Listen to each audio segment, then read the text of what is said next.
If I mention a name to you, the computer in your brain starts working and it kicks out all of these things. So I mention the name Victoria to you, and all of a sudden Victoria pops in your head because you know her.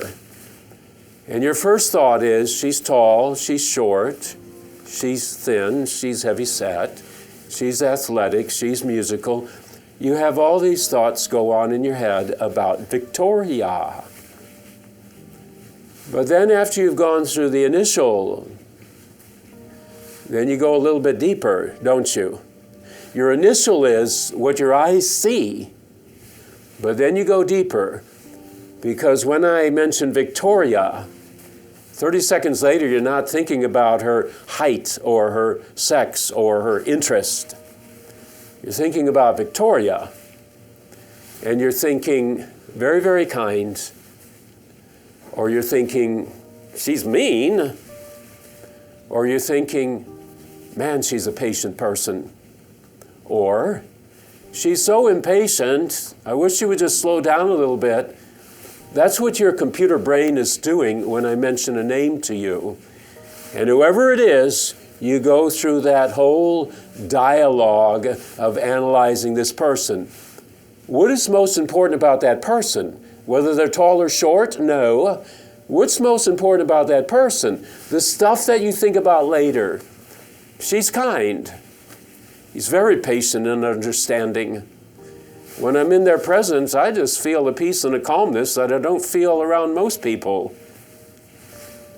When you think about Jesus, what do you think about?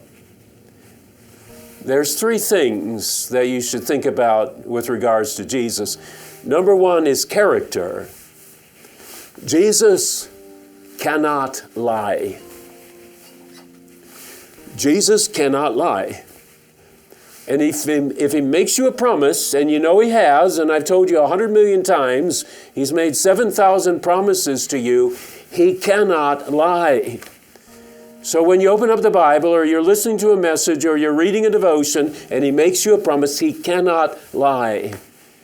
So when you think about Jesus, think about his character. I also want you to think about his potentiality. That means his power. Does he have the power to do anything that you need done? And the answer is, my goodness gracious, yes. If he creates a universe out of nothing, there is no circumstance in your life that he does not have the power to take into his hands and to work it for good. There's one third aspect of Jesus' character. Can you trust him? Does he have power? Does he love you? Is there an angle with him? Or does he out and out love you? No strings attached. And the answer is he does. He cannot lie. He has all this power. And he loves you to an extent you will never, never, never, never know until you get to heaven. His character, his power, his love. When I ask you about Jesus, your computer brain, what does it deliver with regards to him?